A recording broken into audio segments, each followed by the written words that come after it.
Hi guys, welcome to Learning Hunt with an Intermediate Player. I'm Marcie and I'll be recording these.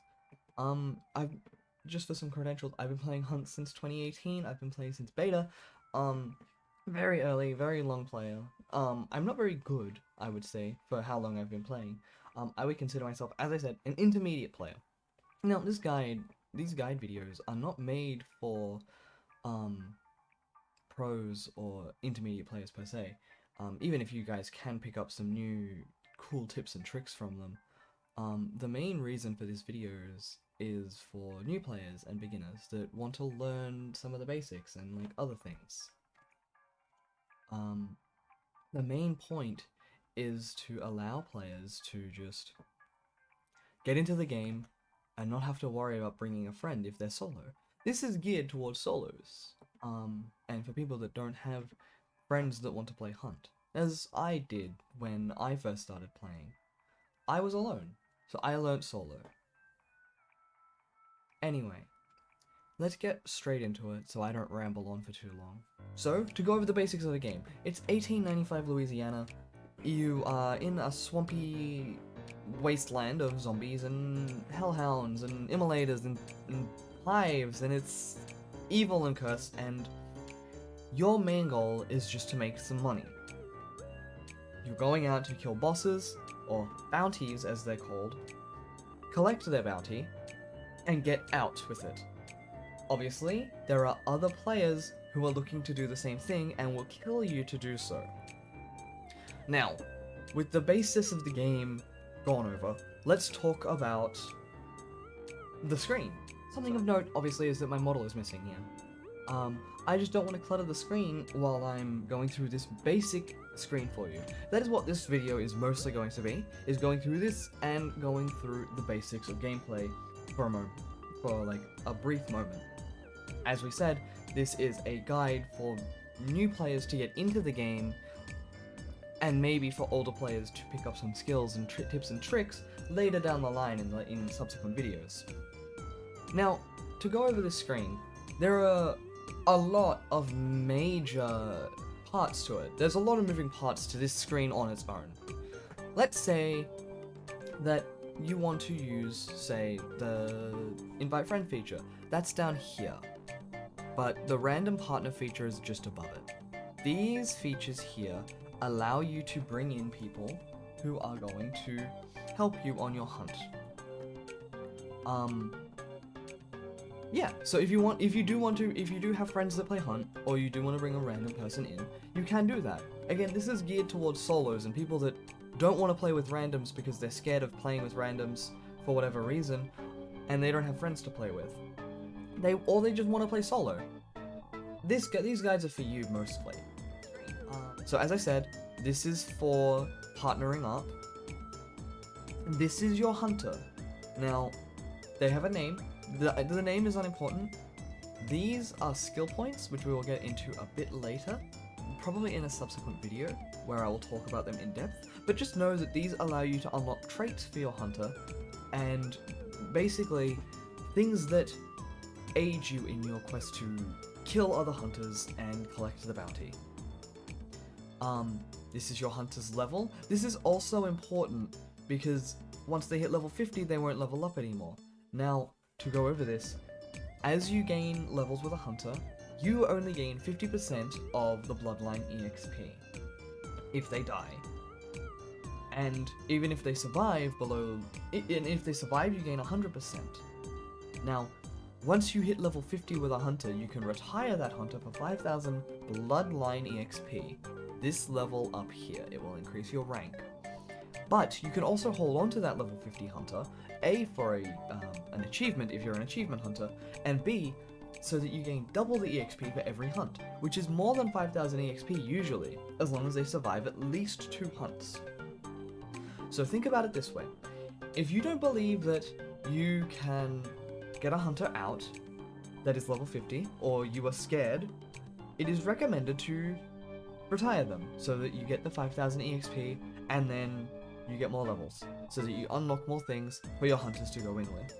Or, if you do believe you can, you should take that hunter in, so that you get the double EXP bonus. It's fairly simple, and I like it. That said, most hunters won't make it this far unless you're very good at the game. And again, we're not looking to make you gods at the game. We're looking to get you into the game. And I honestly believe that Hunt is best learned by playing. So don't be scared, and honestly just jump in even if you've got a high-leveled character. Now, we'll move down.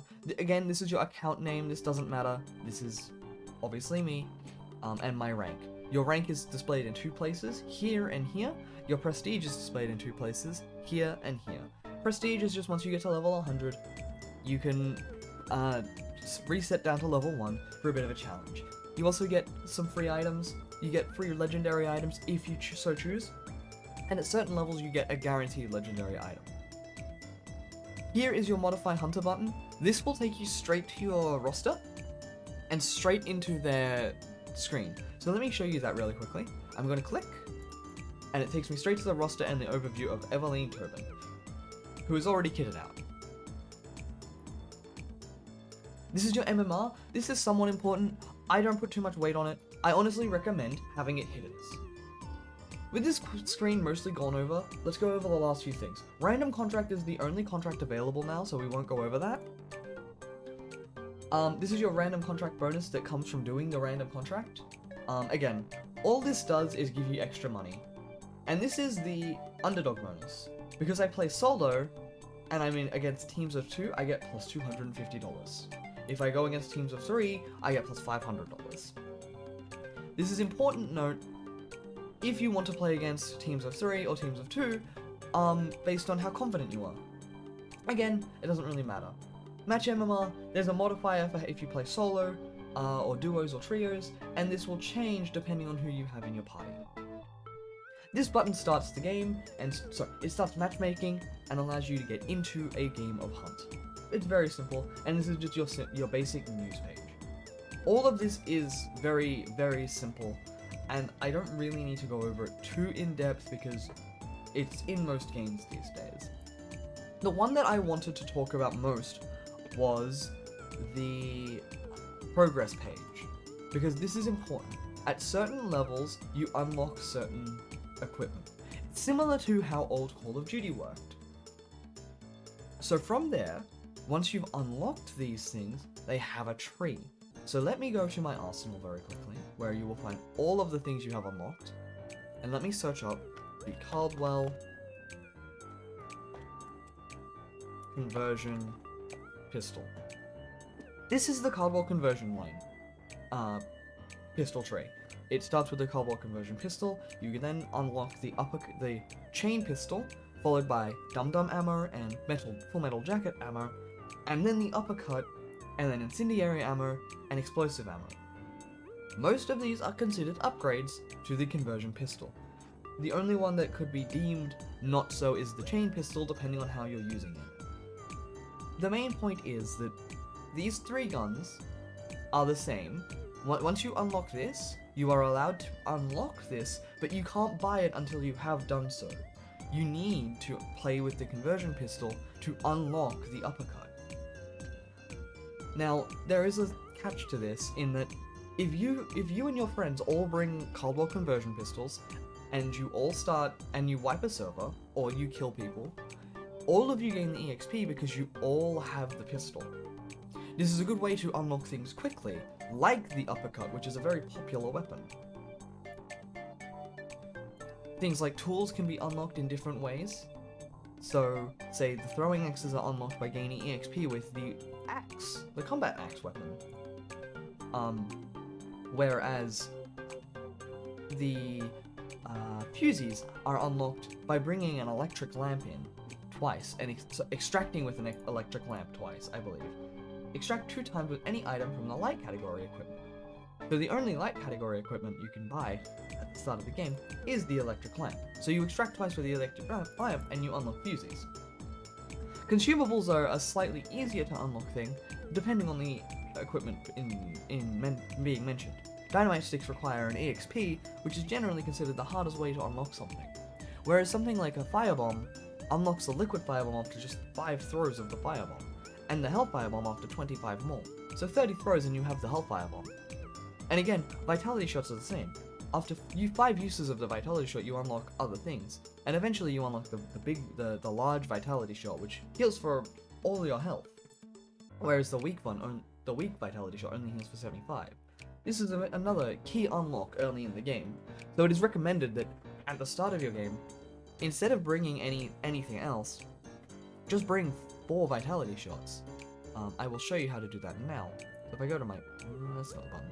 If I go to my roster and click Recruit Hunter, I click my free ray shuffle, I recruit this hunter, I unequip this. It is recommended that you buy 4 Vitality Shots. 1, 2, 3, 4.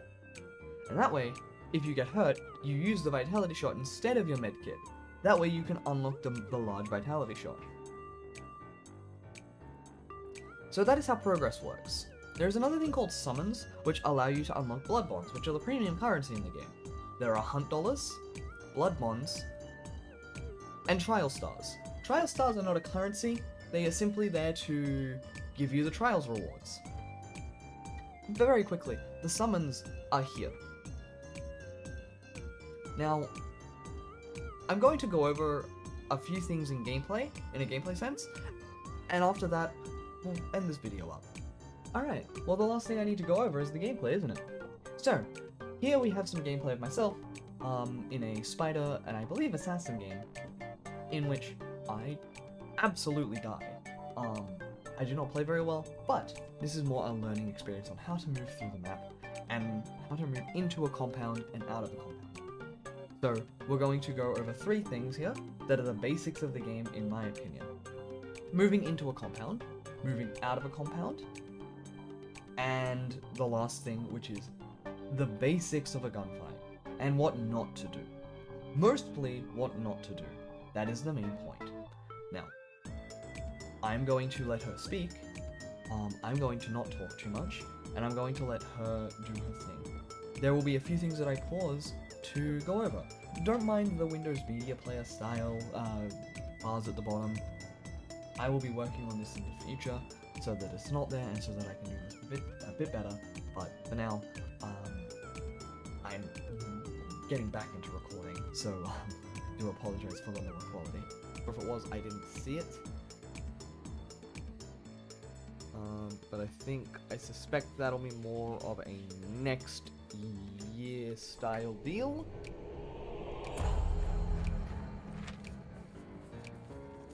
Just because they are always a little bit slower. Something of note that I don't mention during the stream is that I check my map at the start of the game. I know where I am. All I am checking is where I am. All I am checking is the style of map that I'm on. So if I'm on the small bounty, I generally want to see that whether I have half the map or 4 compounds. If I only have 4 compounds, then I know I'm not getting as much money from that bounty, and I'm probably going to ignore it, especially as a solo who... It's just a risk to kill bosses. Our friends over at Capcom. People just love to fight on streets? Yeah, exactly. Alright, so to explain what I'm doing here, this spawn is volatile. High likelihood of cross spawn over there, so I'm going to...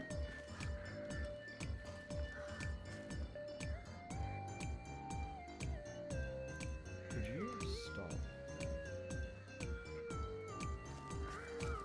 Make sure that no one spawned here. That is the whole point of what I... 2 things. She's right, this is a very highly volatile area. In saying that, you probably don't need to check it for that long. Once you know that they're not sprinting towards it, you should understand that they're not there. The other thing is, you'll notice that I did a quick 180 when I heard those dogs. Those are a sound clue. Something I will bring up soon is that... Or actually, I can do it now. That sound clue was a dog kennel. To put it simply, there are greyhounds on each compound, or maybe chickens. Either way, if you run past them, they're going to start going off, and they're going to allow people around you to know where you are. This is important to note because every compound has either a dog kennel or a chicken coop. It's just a matter of whether it spawns full or empty. Some compounds will spawn with 2 grey chicken coops, which means they are both empty. Or they'll spawn with 1 grey and 1 red. If it's red, that means it has animals inside, and you should probably avoid it. Either way, I know that there are people behind me now. I don't need to go towards them, I just need to know that on the map, how that map grays out will impact the way they move. I was doing that. Just doing a double check. That little thing there where I go into dark side, let me take the video back even to show you. If I can. That is the whole point of... So, people just love to fight on stream. Because they are always a little bit... This is not going well for me. Double check. This little vision here, where my vision goes black and white except for that blue patch, this is called dark side. This is important to know because, as you can see, that blue patch is a clue. What we call a clue. I'll explain in a second. On the other side, because if you don't do that double check, you get caught up. Here, this is a clue. Clues allow us to shrink the map, know where the bosses are, and thus force interaction with other players. This is all important, and so, as you can see, I'm collecting them. If they have been collected prior, the middle part here, this little part here where it's cracked and looks thin, will disappear, and it will become a empty clue. It doesn't say that, you can still collect it, it's just that you now know that a player has been through this area.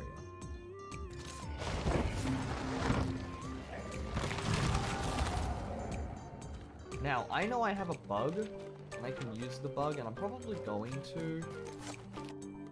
As you saw, or maybe as you heard instead, there were dogs on my left. And so I went back the way I came to exit the compound, rather than going through them, because I don't want to allow people to just know where I am. Crows are very similar in this sense, actually, in that I don't want to trigger them and have them fly away, because that would be very loud. So I'm going to go around them and avoid them. I have beetle. I don't like the beetle. But I want to show you guys the beetle. Beetle is new after all.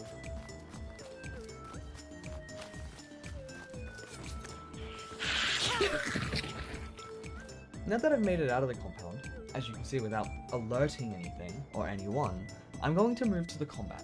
And finally, we have the combat section. Thank you for waiting for me this long, and I'm sorry if this video isn't very well edited or, well recorded. That's, this is what you get when you stop recording for many years. So, anyway, let's get into it.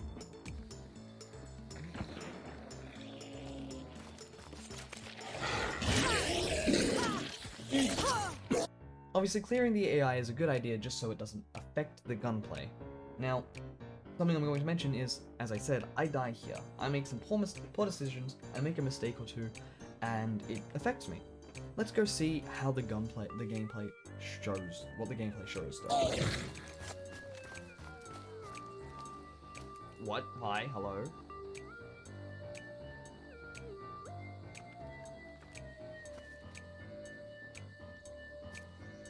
Obviously having a broken mouse is not great for survivability.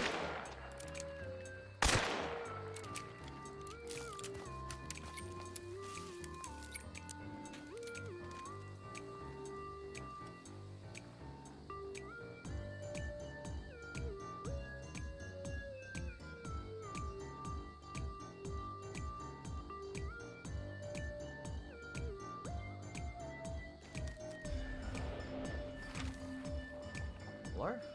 No.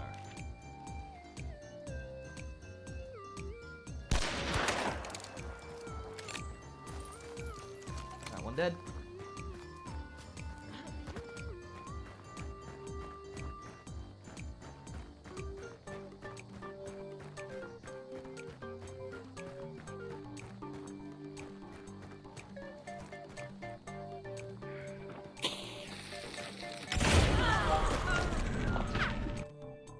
As you saw, there was the mistake. I pulled out a dynamite when I really should have just kept the gun up and shot him on his way in. He pulled out the shotgun and he killed me for it. Now, again, this gameplay is just to show you combat. Now, there was some key moments there that were good. The splatter sound is a headshot, so holding that angle on the two windows from that ruin was a decent idea. But again, I probably should have not pushed in the way I did. Or if I was going to push, I should have just done it the way I was already running, instead of turning back and taking a much longer route. Now, movement at the start of the combat was good. I took out the armored, and I stayed behind cover. I didn't need to peek because I could hold an angle that was better than peeking. Sprint in was bad. I should not have done it, and if I was going to do it, I should have only moved slightly up instead of all the way up. Held another angle on the window and forced them to come to me, because they had shotguns. Granted, I didn't know this at the time. And thanks for watching the video. This one's taken a while, and I don't know how good it is, honestly. But, seriously, I can't thank you enough for watching. There'll be more of these style videos in the future, and I hope to make them at a higher production value than, say, this one. But in the meantime, I think that this is a good start, and I think that this is a good introduction into Hunt. I'm happy to do more. If you really want to learn, though, please come check out my stream at Marcie en at twitch.tv, because at the moment I stream a lot of Hunt and other games like Marauders, where I can teach you sort of how to move, or like, you know, basic things as an intermediate player. It really means a lot to me that you actually clicked on this video though, so thank you.